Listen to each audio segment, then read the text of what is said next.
बड़ी खबर मणिपुर हिंसा पर गृह मंत्रालय की उच्च स्तरीय बैठक खत्म हो गई है। संवेदनशील क्षेत्रों में सीआरपीएफ की 50 कंपनी भेजी जाएंगी। संवेदनशील इलाकों में सीआरपीएफ की चौकियां स्थापित होंगी। दोनों समुदायों से बातचीत के जरिए समाधान की कोशिश होगी। तो दोनों समुदाय से बातचीत के जरिए समाधान की कोशिश। पिछले 2-3 दिन से किस तरह से मणिपुर में हालात खराब हो रहे हैं। मणिपुर हिंसा पर गृह मंत्रालय की उच्च स्तरीय बैठक। संवेदनशील क्षेत्रों में सीआरपीएफ की 50 कंपनियां भेजी जाएंगी।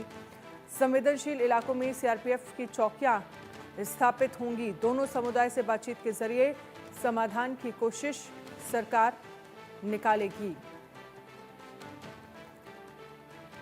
मणिपुर हिंसा पर गृह मंत्रालय की उच्च स्तरीय बैठक फिलहाल खत्म हो गई है। संवेदनशील क्षेत्रों में सीआरपीएफ की 50 कंपनी भेजी जाएंगी। संवेदनशील इलाकों में सीआरपीएफ की चौकियां स्थापित होंगी। संजय शर्मा इस पर ज्यादा जानकारी के लिए हमारे साथ लाइव जुड़ गए हैं। संजय, क्या कुछ जानकारी है? जो गृह मंत्रालय की उच्च स्तरीय बैठक है वो खत्म हो गई है, अब फिलहाल क्या सामने निकल कर आ रहा है? बैठक से किन मुद्दों पर चर्चा हुई? देखिए, मणिपुर में जिस तरीके के हालात चिंताजनक बने हुए, लगातार हिंसा का दौर जारी है। हमने देखा किस तरह से सैटरडे शनिवार को भी वहां पर कई सारे नेताओं के विधायकों के घरों में जाकर के भीड़ ने आग लगा दी और कई लोगों का अपहरण तक किया, किडनैप भी किया। 6 बच्चों की हत्या तक कर दी गई है। तो इस लगातार ताजा हालात से गृह मंत्रालय चिंतित था। केंद्रीय गृह मंत्री अमित शाह ने इसके लिए कल एक इमरजेंसी बैठक भी बुलाई थी। उस इमरजेंसी बैठक के बाद आज सुबह 12 बजे गृह मंत्रालय में आज हाई लेवल कमेटी की मीटिंग शुरू हुई, उच्च स्तरीय बैठक शुरू हुई, जिसकी अध्यक्षता खुद केंद्रीय गृह मंत्री अमित शाह ने की। इस बैठक में गृह सचिव भी शामिल थे, साथ ही साथ गृह मंत्रालय के आला अधिकारी बैठक में शामिल थे। एनएसए भी इस बैठक में शामिल हुए, अजीत डोवाल। साथ ही साथ जो इंटरनल सिक्योरिटी के जो हेड हैं, एडिशनल एनएसए जो हैं, वो भी बैठक में शामिल हुए और इस बैठक में कई सारे निर्णय भी लिए गए। ये भी महसूस किया गया कि बातचीत से भी समाधान की कोशिशें की जाए। तो अब सिक्योरिटी फोर्सेस भी बढ़ाई जा रही है। 50 कंपनियों को ज्यादा डिप्लॉयमेंट किया जा रहा है। सीआरपीएफ की 50 कंपनियों को डिप्लॉय किया जा रहा है मणिपुर में। वहां पर रवानगी के आदेश दे दिए गए हैं।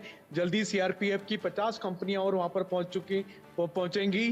साथ ही साथ सीआरपीएफ के जो डीजी हैं वो पहले से ही मणिपुर पहुंच चुके हैं। तो वहां पर अब पूरी तरह से आप कह सकते हैं कि मणिपुर के जितने भी संवेदनशील इलाके उनको एक तरह से छावनी में तब्दील कर दिया जाएगा। साथ ही साथ जगह जगह पर सीआरपीएफ अपनी चौकियां स्थापित करेगी। साथ ही साथ लोगों से बातचीत की प्रक्रिया भी शुरू करेगी, यानी कि डायलॉग शुरू होगा, संवाद का दौर भी शुरू होगा।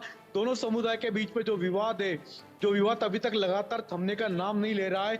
1 साल से ज्यादा हो गया मणिपुर में लगातार संघर्ष जिस तरीके का चल रहा है, हिंसा हो रही है, उसको अभी तक रोकने में सरकारें नाकामयाब रही है। लेकिन उसको अब पूरी तरीके से वहां पर शांति स्थापित करने के लिए केंद्र सरकार, गृह मंत्रालय पूरी ताकत झोंक दी है और अब बातचीत की प्रक्रिया और साथ ही साथ सुरक्षा एजेंसियों की चौकसी, ये दोनों की दोनों प्रक्रिया एक साथ चलेंगी। दोनों समुदाय के नेताओं को बुलाया जाएगा, उनसे बातचीत की जाएगी, संवाद स्थापित किया जाएगा। जो समस्याएं हैं उनके निराकरण भी होंगे।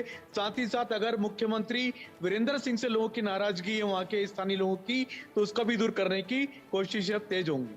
बिल्कुल, आप हमारे साथ रहिएगा संजय। इसी बीच एक और बड़ी खबर आ रही है, उस बड़ी खबर का भी रुख कर लेते हैं। मणिपुर हिंसा मामले में गृह मंत्रालय का बड़ा फैसला। गृह मंत्रालय ने एनआईए को दिए जांच के आदेश। हिंसा से जुड़े 3 मामलों की जांच करेगी एनआईए। हिंसक प्रदर्शन के बाद मणिपुर में स्थिति तनावपूर्ण है और 3 मामले जिनकी जांच करेगी एनआईए। इस पर क्या कुछ जानकारी है संजय आपके पास? 3 मामले जो एनआईए को सौंपे गए हैं और अभी जो हैं वो हालात तनावपूर्ण बने हुए हैं मणिपुर में।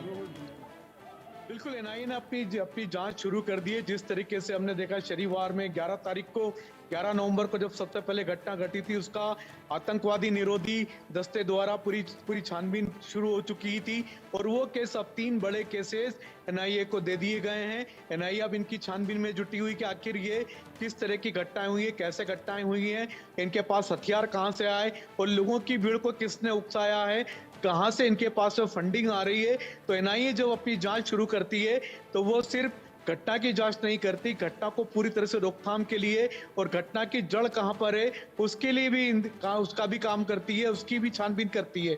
तो कहाँ से टेरर का के लिए मनी आ रहा है, वहां पर टेरर मनी कहाँ से आया जा रहा है, वहां पे फंडिंग कौन करा रहा है, साथ ही साथ भीड़ को किसने जुटाया, इन सब तमाम बातों की छानबीन अब एनआईए ने शुरू कर दी है। एनआईए को जांच सौंप दी गई है, एनआईए ने अपनी जांच शुरू भी कर दी है। ये एक बड़ी खबर मणिपुर से आ रही है, क्योंकि अब सरकार चाहती है कि किसी भी तरीके से मणिपुर में अगर कोई बाहरी एंगल है, कोई बाहरी हस्तक्षेप के कारण अगर कोई हिंसा भड़क रही है, तो उसकी भी छानबीन हो और उसको भी साथ ही साथ नेस्तनाबूद किया जाए। बिल्कुल। चलिए, बहुत बहुत शुक्रिया तमाम जानकारी के लिए संजय शर्मा। तो साफ तौर पर ये कहा जा रहा है एनआईए इस मामले को लेकर जांच कर रही है और जल्द ही बड़ा एक्शन, या एक तरह से कह सकते हैं जो सीआरपीएफ की तैनाती की बात कही गई है वो वहां पर भेजी जाएंगी।